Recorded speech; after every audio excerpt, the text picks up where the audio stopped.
Assalamualaikum warahmatullahi wabarakatuh. Kami dari kelompok 3 kelas 12 MIPA 1 akan mempresentasikan mengenai persatuan dan kesatuan bangsa pada masa demokrasi liberal, tanggal 17 Agustus 1950 sampai dengan 5 Juli 1959. Sebelumnya perkenalkan, nama saya Naura Asfa Aziz Oktar, nomor absen 24. Nama saya Bari Fahrudin, nomor absen 7. Nama saya Divani Margareta Haryanto, nomor absen 10. Nama saya Faris Ramadan Said, nomor absen 12. Nama saya Novani Putri Amanda, nomor absen 25. Nama saya Vanessa Natasha, nomor absen 34. Topik-topik yang akan dibahas, yang pertama adalah latar belakang yang akan dijelaskan oleh Naura Asfa, sebab akibat yang akan dijelaskan oleh Nova dan Divani, kasus yang terjadi yang akan dijelaskan oleh Bari Fahrudin, tokoh-tokoh yang akan disebutkan oleh Faris, dan upaya agar tidak terulang yang akan dijelaskan oleh Vanessa dan Natasha. Yang pertama, latar belakang demokrasi liberal. Indonesia memasuki masa demokrasi liberal pada awal pengakuan kedaulatan. Masa ini berlaku antara tahun 1950 sampai 1959. Setelah RIS dibubarkan, Indonesia menggunakan Konstitusi UUD 1950. Bentuk negara Republik Indonesia adalah negara kesatuan. Sistem pemerintahan yang digunakan adalah sistem pemerintahan parlementer. Presiden berfungsi sebagai kepala negara dan menjadi bagian dari pemerintah. Namun, tanggung jawab pemerintah di tangan Perdana Menteri bersama para menterinya. Presiden dan wakil presiden tidak boleh diganggu-gugat. Penanggung jawab tindakan pemerintah adalah para menteri sebagai kepala negara. Tugas presiden terbatas, contohnya hanya mengesahkan Dewan Menteri yang diusulkan oleh formatur kabinet, memberi tanda-tanda kehormatan sesuai dengan undang-undang dan melaksanakan tugas-tugas seremonial. Dalam UUD 1950, yang bertanggung jawab atas kebijaksanaan dan pemerintahan adalah menteri-menteri kepada DPR. Di UUD 1950 juga hanya mengenal 5 lembaga negara, yaitu Presiden, Menteri, DPR, MA, dan DPK atau Dewan Pengawas Keuangan. Next. Selanjutnya, ada sebab akibat dari peristiwa Darul Islam atau Tentara Islam Indonesia. Yang pertama itu di daerah Jawa Barat. Terjadinya pemberontakan Darul Islam di Jawa Barat ini dilandasi ketidakpuasan dari Kartosuwiryo terhadap kemerdekaan Republik Indonesia. Pada saat itu, kemerdekaan Republik Indonesia dibayang-bayangi kehadiran Belanda yang masih ingin berkuasa atas Indonesia. Di awal tahun 1948, terjadi pertemuan antara Kartosuwiryo dengan Panglima Laskar Sabilillah dan Raden Oni Sarbini. Nah, pertemuan ini terjadi lantaran ketiga tokoh tersebut menentang adanya perjanjian Renville. Mereka menganggap perjanjian tersebut tidak melindungi warga Jawa Barat. Kartosuwiryo lantas membuat penolakan ini dengan membentuk Negara Islam Indonesia. Guna menanggulangi pemberontakan dari Darul Islam Indonesia, Darul Islam atau Tentara Islam Indonesia di Jawa Barat, pemerintah itu mengeluarkan peraturan nomor 59 tahun 1958 yang berisikan tentang penumpasan Darul Islam. Nah, salah satu caranya adalah dengan menurunkan pasukan Kodam Siliwangi dan menerapkan taktik pagar betis. Nah, selain taktik pagar betis, nah, operasi lain yang juga dilakukan oleh Kodam Siliwangi yaitu operasi Bratagida. Next. Selanjutnya, Darul Islam di Jawa Tengah. Munculnya gerakan Darul Islam di Jawa Tengah ini diawali dengan adanya perubahan situasi politik di daerah Tegal Brebes akibat penandatanganan perjanjian Renville. Dalam perjanjian tersebut disebutkan satu pasal yang berisi bahwa semua kekuatan pasukan RI yang berada di daerah pendudukan Belanda harus ditarik dan ditempatkan di daerah Republik Indonesia. Pada tanggal 23 Agustus 1949, Amir Fattah bersama teman-temannya ini memutuskan bergabung dengan Negara Islam Indonesia yang dipelopori oleh Kartosuwiryo. Nah, sejak saat itu Amir Fattah berserta kelompoknya melakukan penyerangan terhadap TNI dan beberapa desa seperti Desa Roke, Jati, dan Pager Barang. Demi melemahkan kekuatan para tentara, Amir Fattah ini melakukan penyerangan kepada TNI dan melakukan penyerangan kepada TNI. Nah, TNI membentuk Gerakan Banteng Nasional atau GBN. GBN ini adalah Komando Penumpasan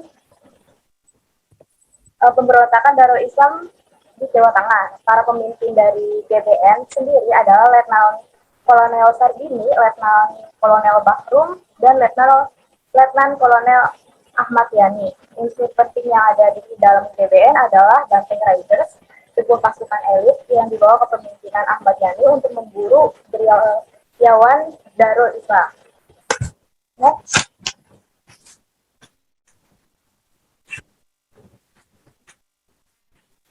Selanjutnya peristiwa Darul Islam di Aceh. Alasan mendasar yang menjadi latar belakang terjadinya pemberontakan Darul Islam di Aceh yaitu kekecewaan yang dirasakan oleh para tokoh pimpinan masyarakat Aceh, yaitu Daud Barre. Nah, waktu itu Provinsi Aceh dilebur ke Provinsi Sumatera Utara yang beribu kota di Medan. Nah, kekesalan Daud Barre ini semakin membara karena pada 1948 Presiden Soekarno pernah berjanji bahwa Aceh itu boleh menerapkan syariat Islam dan tetap menjadi salah satu provinsi di Indonesia. Karena merasa dibohongi itu, Daud Barre pun mematapkan diri untuk melakukan pemberontakan dengan menyatakan bahwa dirinya itu bergabung dengan Darul Islam Indonesia. Perlawanan yang dikirakan oleh Daud ini menuntut diberikannya hak otonom untuk Aceh. Pemerintah pusat ini memiliki dua jalur untuk menyelesaikan pemberontakan tersebut yang dilakukan negara. Pertama itu secara dengan operasi militer, dan yang kedua adalah berdiplomasi. Operasi militer ini dilakukan dengan menyelenggarakan operasi 17 Agustus dan operasi Merdeka. Nah, sedangkan cara berdiplomasi diterapkan dengan mengirim utusan ke Aceh untuk bercengkrama dengan Daud Barre. Next.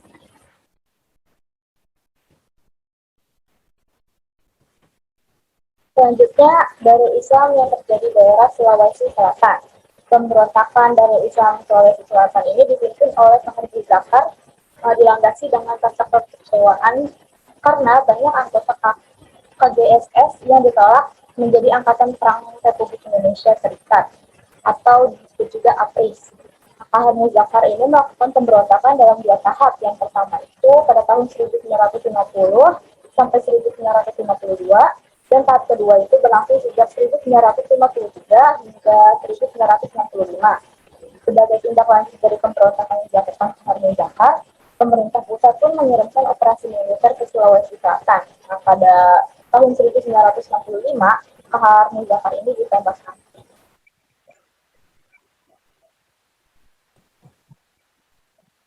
Selanjutnya ada gerakan pemberontakan DITII yang terjadi di Kalimantan Selatan. Pemberontakan ini dipimpin oleh Ibnu Hajar, yaitu mantan Letnan II TNI. Ibnu Hajar menggalang gerakan yang bernama Kesatuan Rakyat yang Tertindas atau disingkat KRYT, dan menyatakan bahwa gerakan ini sebagai bagian dari gerakan DITII yang dipimpin oleh Kartosuwiryo.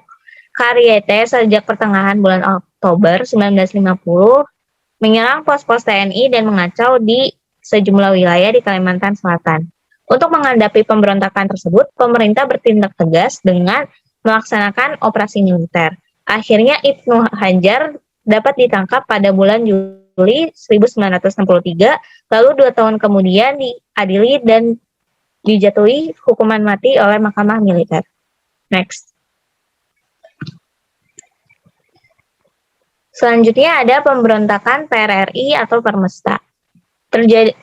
Pemberontakan ini terjadi di Sulawesi yang disebabkan oleh adanya hubungan yang kurang harmonis antara pemerintah pusat dan pemerintah daerah yang dikarenakan jasa keuangan yang diberikan oleh pemerintah pusat tidak sesuai anggaran yang diusulkan, sehingga menimbulkan dampak ketidakpercayaan terhadap pemerintah pusat dan juga dibentuk beberapa gerakan dewan.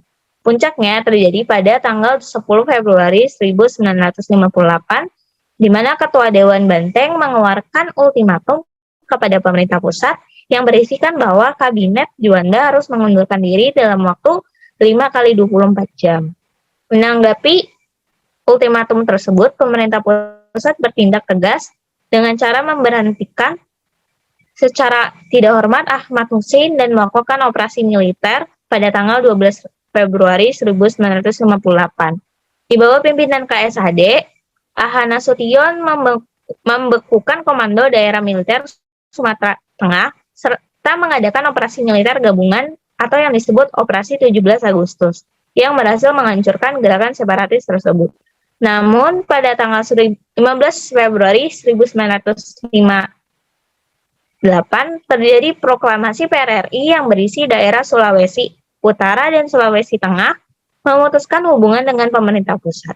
Untuk mengatasi pemberontakan tersebut, pemerintah pusat pun melancarkan operasi Sabta Marga dan berhasil melumpuhkan gerakan atau aksi yang dilakukan PRRI atau Permesta.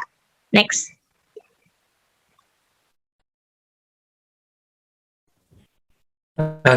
Selanjutnya adalah peristiwa atau kasus besar yang terjadi pada masa demokrasi liberal. Nah, jadi di masa demokrasi liberal ini pastinya terjadi beberapa peristiwa atau kasus besar yang terjadi, baik itu perwujudan dari persatuan dan kesatuan maupun peristiwa atau kasus yang mengancam persatuan dan kesatuan. Yang pertama kita bahas perwujudan dari persatuan dan kesatuan, yaitu yang pertama ada dilaksanakannya Konferensi Asia Afrika atau KAA dari tanggal 18 sampai 24 April 1955 yang dilaksanakan pada kekuasaan Kabinet Ali Sastro Amijoyo I. Penyebab KAA ini adalah kesamaan nasib negara-negara di Asia Afrika pasca Perang Dunia II. Selain itu, perjuangan bangsa-bangsa terjajah turut memperoleh kemerdekaannya. Yang kedua, pada Kabinet Burhanuddin Harahap, Indonesia pertama kalinya menyelenggarakan pemilihan umum yang diikuti oleh 28 partai, yaitu pemilu tahun 1955, yang dilaksanakan selama 2 tahap, yaitu tahap pertama dilaksanakan pada tanggal 29 September 1955 untuk memilih anggota parlemen dan pada tanggal 15 Desember untuk memilih anggota konstituante. Lalu yang terakhir, pada saat Kabinet Juanda, yaitu melaksanakan Munas atau Musyawarah Nasional yang membahas masalah pembangunan nasional dan daerah, pembangunan angkatan perang, serta pembagian wilayah Republik Indonesia, dan juga Munap atau Musyawarah Pembangunan yang dilaksanakan untuk mengupayakan terwujudnya keputusan di Musyawarah Nasional. Saat itu juga Kabinet Juanda mengeluarkan Deklarasi Juanda pada 13 Desember 1957 yang menegaskan antara darat, laut, dasar laut, udara, dan seluruh kekayaan semua dalam satu kesatuan wilayah Indonesia. Lalu yang selanjutnya itu untuk peristiwa atau kasus besar yang mengancam persatuan dan kesatuan pada masa demokrasi liberal. Yang pertama, Gerakan Darul Islam Tentara Islam Indonesia atau DITI. DITI adalah pemberontakan yang bermotif agama Islam yang bertujuan untuk mendirikan negara Islam. Selain itu, DITI juga dibentuk karena kekecewaan terhadap hasil perjanjian Renville. DITI bermula di Jawa Barat yang dipimpin oleh Kartosuwiryo. Setelah itu, DITI menyebar ke beberapa wilayah di Indonesia seperti Aceh, Kalimantan Selatan, Sulawesi Selatan, dan juga Jawa Tengah. Peristiwa selanjutnya yaitu ada peristiwa Tanjung Morawa, yaitu tragedi berdarah pada masa Kabinet Wilopo. Peristiwa ini berlangsung pada tanggal 17 Oktober 1953 di Kecamatan Tanjung Morawa, Deli Serdang, Provinsi Sumatera Utara. Penyebab kejadian ini awalnya pada saat pemerintahan ingin mendirikan sawah percontohan bagi masyarakat di tempat yang dahulu merupakan perkebunan tembakau. Namun, tempat itu ternyata sudah diduduki oleh penggarap liar, masyarakat, dan juga imigran gelap. Dan peristiwa terakhir yaitu pemberontakan PRRI atau Permesta. Pemberontakan PRRI atau Permesta terjadi di Sulawesi. Hal ini disebabkan oleh adanya hubungan yang kurang harmonis antara pemerintah pusat dan pemerintah daerah, karena jatah keuangan yang diberikan oleh pemerintah pusat tidak sesuai dengan anggaran yang diusulkan.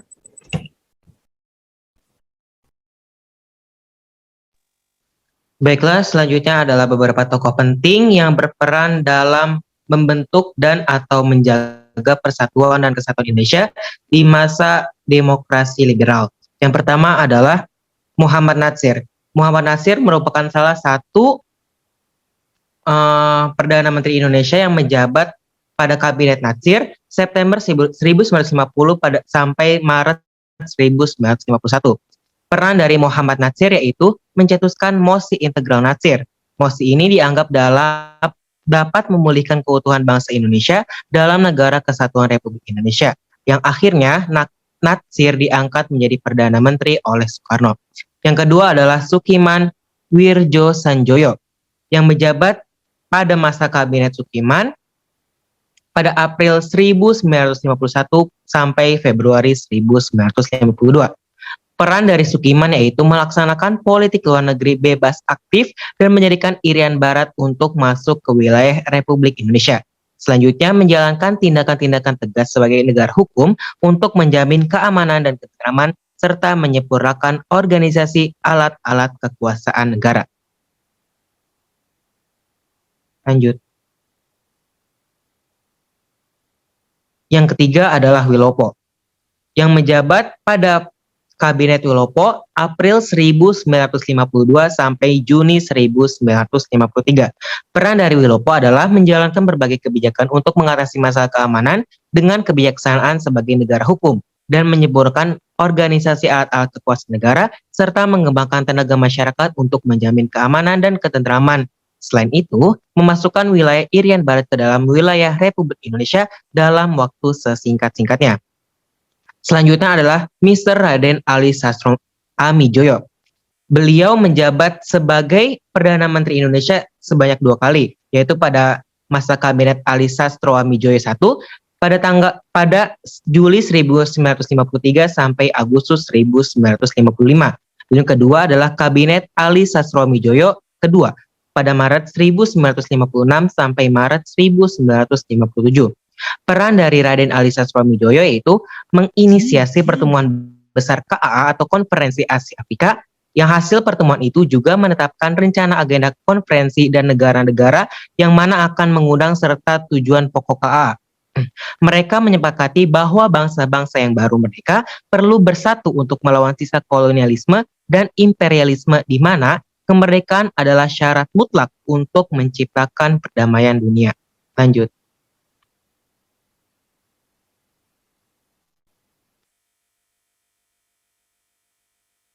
Selanjutnya adalah Burhanuddin Harahap yang menjabat pada Kabinet Burhanuddin Harahap pada Agustus 1955 sampai Maret 1956.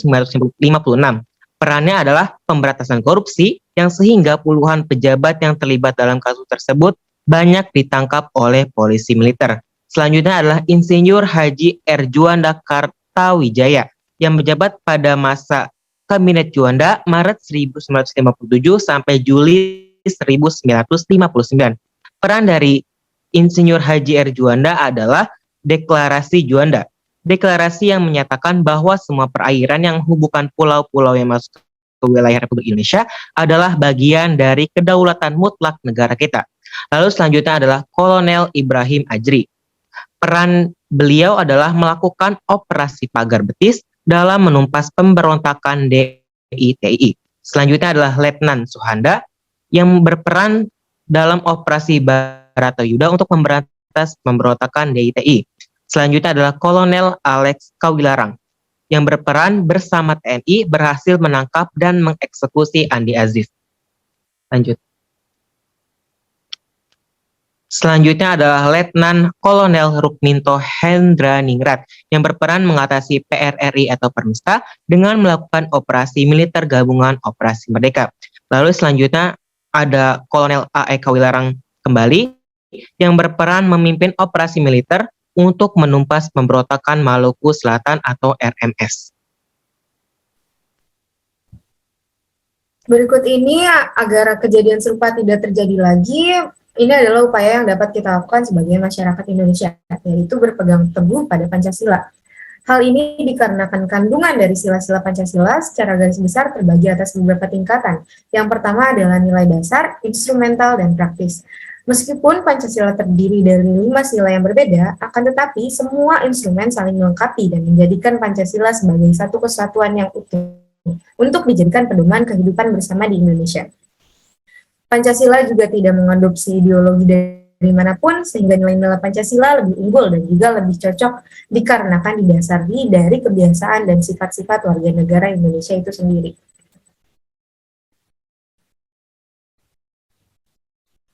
Next. Hanya itu yang dapat kami sampaikan, kurang lebihnya kami mohon maaf. Jika ada yang kurang jelas bisa ditanyakan. Terima kasih. Wassalamualaikum warahmatullahi wabarakatuh.